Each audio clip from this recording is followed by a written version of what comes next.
ઉકળતા દૂધમાં ગોળ નાખીને ક્યારેય કોઈ રેસીપી બનાવી છે? તો જી હા મિત્રો, તમે આ ઉકળતા દૂધમાં ગોળ નાખી દેશો એટલે ખૂબ જ મજેદાર અને શાનદાર રેસીપી બનાવીને તૈયાર કરી શકશો। તો વસંત પંચમી નજીક આવે છે અને આપણે ખૂબ જ ઉતાવળ હોય અને ટાઈમ ન હોય તો આ રેસીપી તમે બનાવશો ને એટલે ફટાફટ બનીને તૈયાર થઈ જશે, જરા પણ વાર નહીં લાગે અને ખાવામાં તો એટલી ટેસ્ટી છે ને કે વાત જ ના પૂછો।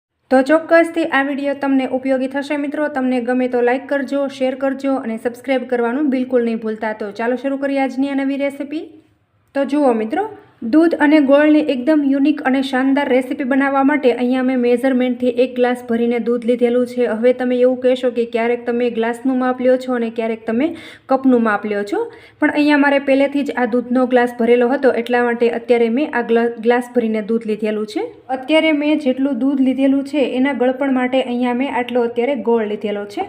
તો મેઝરમેન્ટનો તમે ખાસ ખ્યાલ રાખજો। જો તમે મેઝરમેન્ટ ભૂલી જશો ને તો રેસીપી કાં ગળી થઈ જશે અને કાં તો તમારી રેસીપી થોડી મોળી બનશે। તો અત્યારે મેં આ રીતનું મેઝરમેન્ટ કરેલું છે, તો આને આપણે સાઈડમાં કરી દઈશું અને આપણે જઈએ ગેસ તરફ। તો અહીંયા ગેસ ઉપર મેં કડાઈ ગરમ થવા માટે રાખી દીધી છે અને એની અંદર આપણે દૂધને ટ્રાન્સફર કરી લેવાનું છે। અહીંયા મારી દૂધ જે આપણે નોર્મલ રૂમ ટેમ્પરેચર ઉપર હોય એવું દૂધ અત્યારે મેં લીધેલું છે।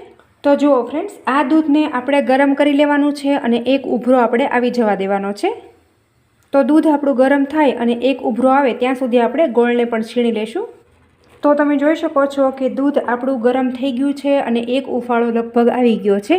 હવે તમને એવું થતું હશે કે આવી દૂધની અંદર ગોળ નાખીને કોઈ મીઠાઈ બનાવી શકાય છે? તો જી હા મિત્રો, ખૂબ જ સરસ અને યુનિક આ મીઠાઈ બનીને તૈયાર થાય છે મિત્રો। લગભગ તમે આવી રીતે મીઠાઈ કોઈ દિવસ પહેલાં નહીં ટ્રાય કરી હોય।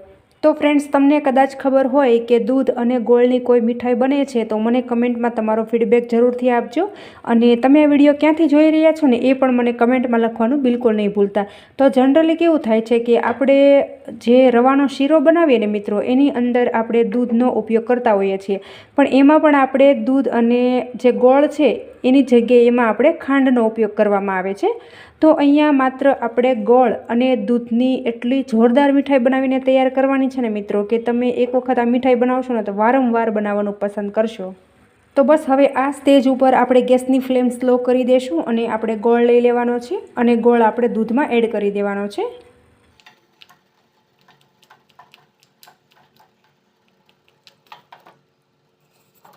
તો હવે આપણે હલાવી અને મિક્સ કરી લેવાનું છે।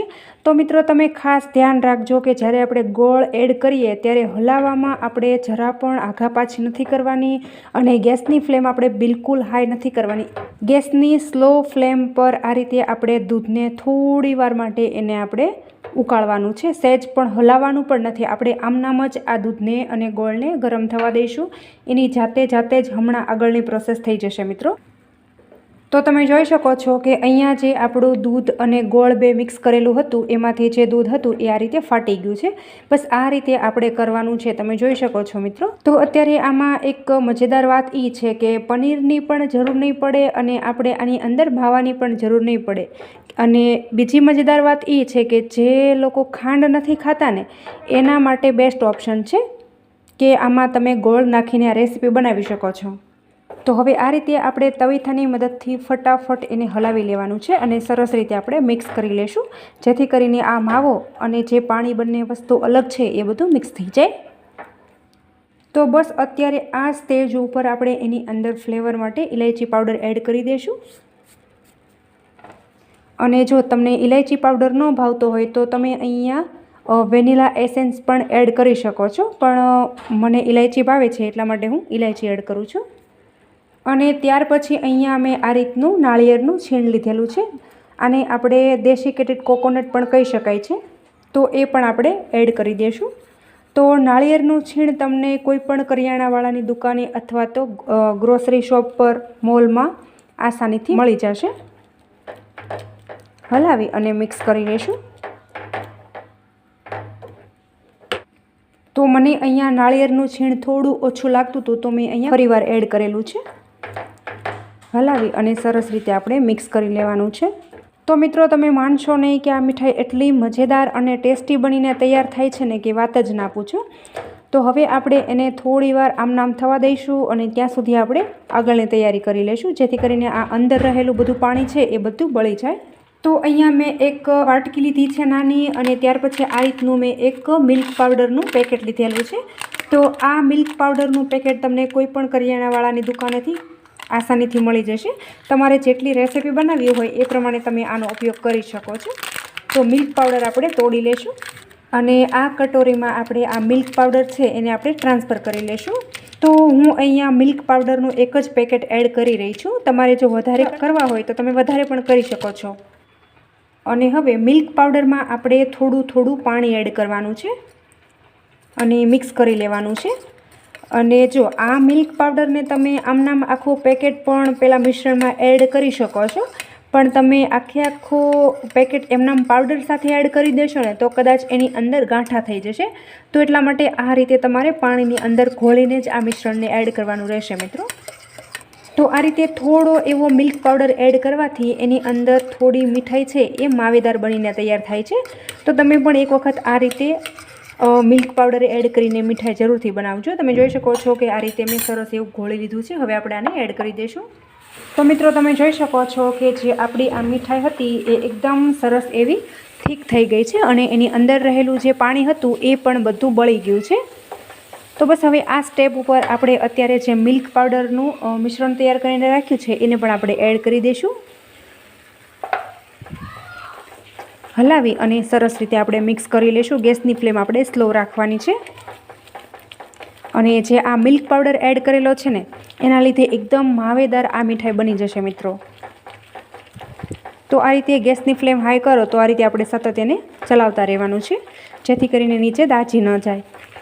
તો તમે જોઈ શકો છો મિત્રો કે પાણી હતું એ બધું ધીરે ધીરે બળવા લાગ્યું છે, અને જે આ મિશ્રણ છે એને આપણે એકદમ જાડું કરી લેવાનું છે. તો એની અંદર પાણી સહેજ પણ ન રહેવું જોઈએ મિત્રો, ખાસ નોટિસ કરજો તમે. ગેસની ફ્લેમ મેં સ્લો રાખેલી છે, સ્લો ફ્લેમ પર આપણે એને સતત ચલાવતા રહેવાનું છે. તો જુઓ મિત્રો, આ મીઠાઈને આપણે એકદમ ગુડ લુકિંગ બનાવવા માટે આપણે એની અંદર થોડો કલર એડ કરવાનો છે.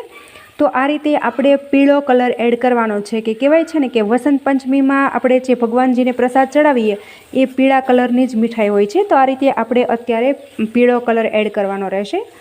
અને અહીંયા તમને જે પણ કલર ગમતો હોય ને એ કલર તમે એડ કરી શકો છો, બિલકુલ ઓપ્શનલ છે. હલાવી અને મિક્સ કરી લેશું. અને આપણે મીઠાઈમાં જે રહેલું પાણી છે એ બધું આપણે બાળી નાખવાનું છે. સહેજ પણ પાણી ન રહેવું જોઈએ મિત્રો, તમે ખાસ નોટિસ કરજો. તો મિત્રો તમે નોટિસ કર્યું કે આ જે મીઠાઈ આપણે બનાવીને એની એક મજેદાર વાત એ છે કે આપણે એની અંદર ખાંડનો બિલકુલ નથી ઉપયોગ કરેલો, માત્ર ગોળથી જ આપણે આ મીઠાઈ બનાવીને તૈયાર કરેલી છે. તો જે ડાયાબિટીસના પેશન્ટ છે ને એને પણ એમ કે ખાવી હોય ને તો ખાઈ શકાય છે. તો તમે જોઈ શકો છો કે અહીંયા આપણું મિશ્રણ સરસ એવું રેડી થઈ ગયું છે. તો હવે આ મિશ્રણ આપણું ઠંડુ થાય પછી આપણે આને જો તમારે લાડુ કરવા હોય તો તમે લાડુ પણ કરી શકો છો, પેંડા કરવા હોય તો તમે પેંડા પણ કરી શકો છો. ઇવન જો તમારે થાળીમાં પાથરીને પીસીસ કરવા હોય તો તમે એ રીતે પણ કરી શકો છો, તમારી ચોઈસ છે. તો મિત્રો તમે જોઈ શકો છો કે જે આપણું મિશ્રણ હતું એ એકદમ સરસ એવું ઠંડુ થઈ ગયું છે. અને ત્યાર પછી આ રીતે મેં હથેળીમાં થોડું ઘી લગાવી દીધું છે, જેથી કરીને જે આ મિશ્રણ છે એ હાથ સાથે ચોંટી ન જાય. તો આ રીતે આંગળીઓને પણ આપણે ઘીવાળી કરી લેશું, અને થોડું મિશ્રણ આપણે લઈ લેવાનું છે. તો આ રીતે એકદમ થોડું મિશ્રણ લઈ આ રીતે આપણે બોલ બનાવી લઈશું. તમે જોઈ શકો છો કે એકદમ સરસ એવા રીતે આપણે બોલ બનાવીશું. જો મેં તમને કીધું એમ તમારે પેંડા બનાવવા હોય તો તમે એ રીતે પણ કરી શકો છો. ઇવન તમારે જો પીસીસ કરવા હોય તો એ રીતે પણ કરી શકો છો. તમે જોઈ શકો છો કે અહીંયા આપણે ઘી, તેલ કે પછી ખાંડ વગર એટલી સરસ મીઠાઈ બનાવીને તૈયાર કરી છે ને મિત્રો, કે તમે એક વખત આ રીતે બનાવશો ને તો તમે વારંવાર બનાવવાનું પસંદ કરશો મિત્રો.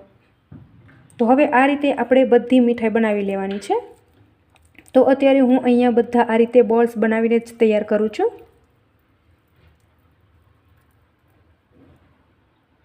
તો મિત્રો તમે માનશો નહીં કે મેં પણ આ મીઠાઈ પહેલી વખત બનાવીને તો એટલી યમી બનીને કે વાત જ ના પૂછો. ઘરમાં પણ બધાને ખૂબ જ આ મીઠાઈ ભાવી હતી મિત્રો. તમે પણ એક વખત આ રીતે તેલ કે ઘી વગર કે ખાંડ વગર આ એટલી ટેસ્ટી મીઠાઈ બનાવીને તૈયાર કરી શકો છો. તો તમે જોઈ શકો છો મિત્રો કે જે આપણું મિશ્રણ હતું એમાંથી મેં અત્યારે આટલા બોલ્સ બનાવીને તૈયાર કર્યા છે. અને હું તમને આનો ટેસ્ટ જણાવી દઉં મિત્રો. આપણે જેવી રીતે માવા ટોપરા પાક ખાતા હોય ને બિલકુલ એવો આનો ટેસ્ટ આવે છે. અને મેં તમને આગળ કીધું ને કે આની ખૂબ જ મજેદાર વાત એ છે કે આપણે આની અંદર એક ટીપું તેલ કે ઘી પછી કે આપણે એની અંદર ખાંડનો બિલકુલ ઉપયોગ નથી કરેલો મિત્રો. ખૂબ જ ટેસ્ટી અને યુનિક આ મીઠાઈ બનીને તૈયાર થાય છે મિત્રો.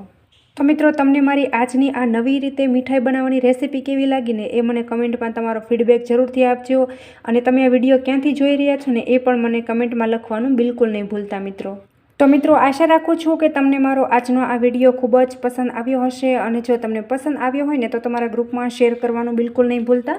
અને હજુ સુધી તમે મારી ચેનલ ઉપર નવા છો અને ચેનલને સબસ્ક્રાઈબ નથી કરીને તો બાજુમાં રહેલી ઘંટી દબાવી તમે મારી ચેનલને સબસ્ક્રાઈબ કરી લેજો, જેથી કરીને આવા અવનવા વિડીયો લાવું ને મિત્રો એની નોટિફિકેશન તમને જલ્દી મળી જાય. Thanks for watching my video. આવજો, ફરી મળીશું એક આવા નવા વિડીયો સાથે.